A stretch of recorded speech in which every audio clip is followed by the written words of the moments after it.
Hello नमस्कार दोस्तों, take Sai Ayodhya channel पर आपका स्वागत है। तो दोस्तों, हम आज आपको बताएंगे कि ऑनलाइन रिज्यूम कैसे बनाएं, जो कि गूगल पे आप अपने रिज्यूम को बनाकर आप प्रिंट करके पीडीएफ में डाउनलोड कर सकते हैं और अच्छी तरीके से आप अपने रिज्यूम को बना सकते हैं।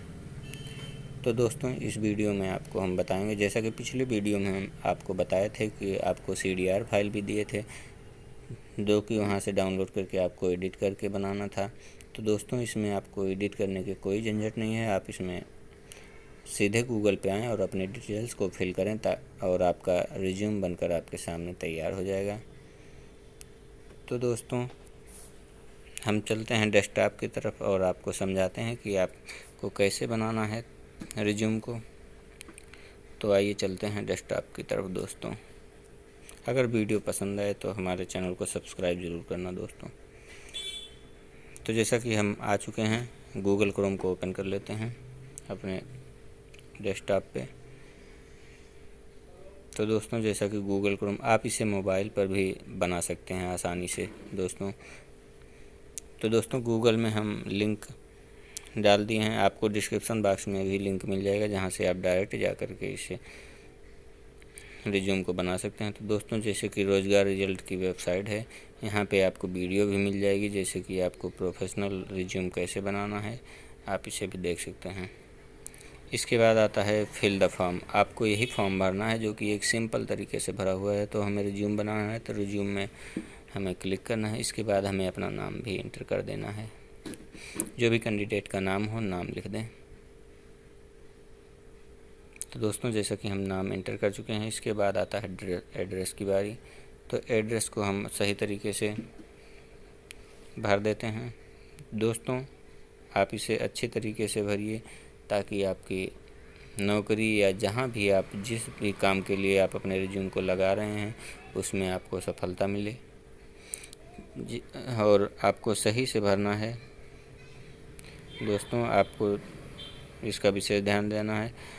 एड्रेस लिखने के बाद आप मोबाइल नंबर पर चले आएँ, आप अपना मोबाइल नंबर इंटर कर दें। मोबाइल नंबर इंटर करने के बाद आती है ईमेल आईडी की बात। अब आप ईमेल आईडी भी इसमें लिखना जो कंपलसरी है दोस्तों। जिसमें स्टार मार्क लगा हुआ है वो भी आपको भरना कंपलसरी है। तो जैसा कि ये सब बेसिक डिटेल्स है, जो कि हर किसी के पास होती है, वही डिटेल्स आपको यहाँ पे मांगी जाएगी।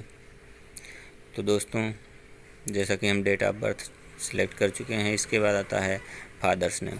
फादर्स नेम में जो भी आपकी मार्कशीट या आधार कार्ड में लिखा है, उसे आप इस पर इंटर कर दें। इसके बाद आता है मदर्स नेम। मदर्स नेम में अपने माता का नाम लिख देना है।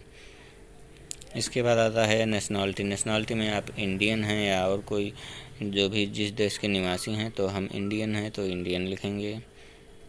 आप भी जहाँ के हों आप लिख देना। जेंडर में मेल या फीमेल, आप पुरुष या स्त्री हैं तो इसे सिलेक्ट करना है। इसके बाद आता है मैरिटल स्टेटस में मैरिड या अनमैरिड।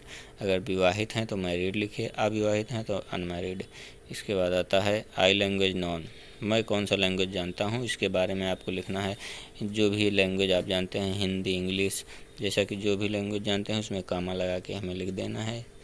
आप जो भी भाषा चाहें वो लिख सकते हैं, जो भी जानकारी हो। इसके बाद आता है हॉबीज़। हॉबीज़ में हमें अपने शौक़ क्या क्या हैं उसको इंटर कर देना है। इसके बाद आता है कैरियर ऑब्जेक्टिव। कैरियर ऑब्जेक्टिव में आपको 6 ऑप्शनल दिखाई देंगे, जिसमें से आप सिलेक्ट कर सकते हैं जो भी लिखा रहे।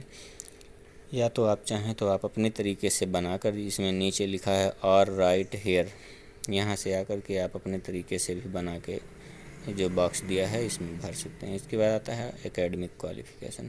एकेडमिक क्वालिफ़िकेशन में जैसा कि आप जो भी पढ़ाई किए हैं उसके बारे में एंटर करना है। तो दोस्तों, जैसा कि हमने हाई स्कूल पास किया है, इसकी बोर्ड या यूनिवर्सिटी, बोर्ड या यूनिवर्सिटी में आप जिस भी बोर्ड से पास हुए हैं, जैसे यूपी बोर्ड, एचपी बोर्ड या बिहार बोर्ड, जहाँ से भी आप पास किए हैं हाई स्कूल, उसका डिटेल भरना। उसके बाद आता है पासिंग ईयर। पासिंग ईयर में आप किस साल में पास किए हैं वो लिख देना है।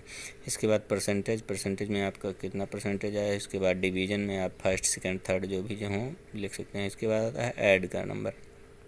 आप ऐड के बटन पर क्लिक करके आप जो भी पढ़ाई किए हैं ऐड पे करके आप पढ़ाई को भी अपने पूरे कर सकते हैं। तो जैसा कि हमने ऐड कर दिया है, इंटरमीडिएट भी किया है, तो इंटरमीडिएट उसके बाद बोर्ड हमें इंटर करना है, तो यूपी बोर्ड से जैसा कि मैं हूँ तो यूपी बोर्ड सेलेक्ट कर लेते हैं, लिख देते हैं। इसके बाद आता है ईयर लिखने के बाद फिर परसेंटेज डालने के बाद डिवीज़न का आता है।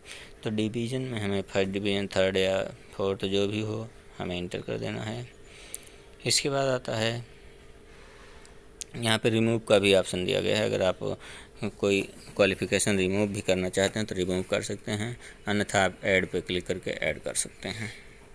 इसके बाद हम तीसरा क्वालिफ़िकेशन अपनी एकेडमिक भरते हैं, जो कि बीए या बीएससी बीकॉम जो भी हो आपके पास, आप इसे सेलेक्ट कर लें, लिख दें। इसके बाद आता है किस बोर्ड से आपने किया है। इसके बाद फिर आता है पासिंग ईयर में किस सत्र में आपने पास किया है उसे इंटर कर देना है। इसके बाद आता है परसेंटेज, आपका कितना परसेंटेज है इस क्लास में, तो आपको परसेंटेज लिख देना है। इसके बाद आता है डिवीज़न के नंबर में आप फर्स्ट या सेकंड या थर्ड जो भी हों आप इसे लिख सकते हैं। इसके बाद आता है प्रोफेशनल क्वालिफ़िकेशन में आप ITI डिप्लोमा जो भी किए हों आप यहाँ पे इंटर कर सकते हैं। ITI पॉलिटेक्निक बीटेक जो भी किए हों आप यहाँ पे लिख सकते हैं। इसके बाद लिखने के बाद जैसे कि हम ITI किए हैं तो ITI लिख देते हैं। इसके बाद किस बोर्ड से किए हैं तो NCVT SCVT जो भी हो आपका बोर्ड आप वहाँ से लिख सकते हैं। इसके बाद आता है ईयर में आप किस सत्र में पास किए हैं उसे लिखना है। इसके बाद परसेंटेज में हम कितने परसेंटेज लाए हैं इसका परसेंटेज लिख के डिवीज़न में फर्स्ट सेकंड थर्ड जो भी डिवीज़न आपका हो आप लिख सकते हैं। इसके बाद आता है एक्स्ट्रा क्वालिफ़िकेशन, आपके पास अगर और कोई क्वालिफ़िकेशन हो तो आप यहाँ पे इंटर कर सकते हैं।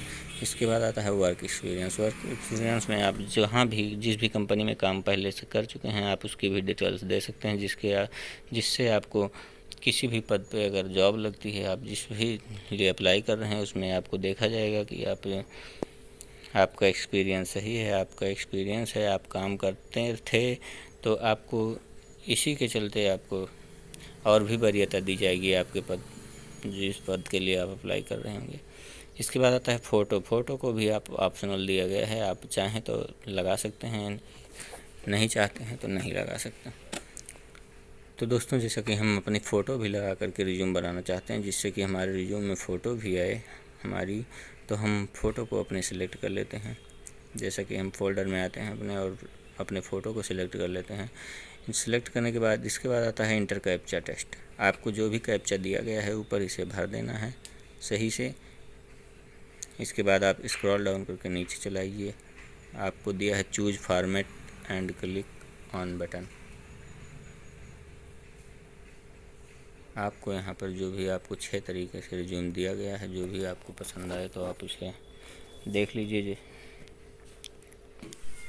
तो दोस्तों जो भी इसमें से पसंद आए आप इसे डाउनलोड कर लीजिए। जैसा कि हमने नंबर 1 वाला रिज्यूम सही लग रहा है तो हम इसे डाउनलोड कर ले रहे हैं। आपको जो भी अच्छा लगे आप उसे डाउनलोड कर लीजिए। तो जैसे ही डाउनलोड करेंगे इसके बाद देखिए अगला ऑप्शन हमें चुनना पड़ेगा, एक ऑप्शन जो कि आप कलर के बारे में चुनना है। तो इसमें बैक जो लिखा गया है नीचे आप देख लीजिए, हम कर्सर को ले जाते हैं बैक में, सिलेक्ट कलर पे आप जो भी सिलेक्ट करेंगे आपको दिखाई दे रहा है, इफेक्ट आपको दिख रहा है, तो आप जिस कलर में चाहें उसमें कर सकते हैं। तो दोस्तों जैसा कि हमें सिल्वर पसंद है तो हम सिल्वर पे कर देते हैं, आप जो भी चाहें आप उसे सिलेक्ट कर सकते हैं। तो सिल्वर पे हम सिलेक्ट करने के बाद अब नीचे आते हैं मेक PDF पे क्लिक करते हैं। जैसे ही मेक PDF पे क्लिक करेंगे हमारे सामने PDF बन के फाइल तैयार हो जाएगी, जिसे हम प्रिंट कर सकते हैं या तो इसे सेव करके अपने फ़ोन या लैपटॉप में रख सकते हैं और प्रिंट करवा सकते हैं। तो दोस्तों देखिए हमारा रिज्यूम पूरी तरीके से बन के तैयार है, जो कि एक अच्छा लुक दे रहा है। तो आपको अगर ये हमारी वीडियो पसंद आई हो तो आप हमारे चैनल को कृपया सब्सक्राइब कर लें और बेल आइकन को दबा लें। तो दोस्तों फिर मिलते हैं अगली वीडियो में, तब तक के लिए नमस्कार, जय हिंद।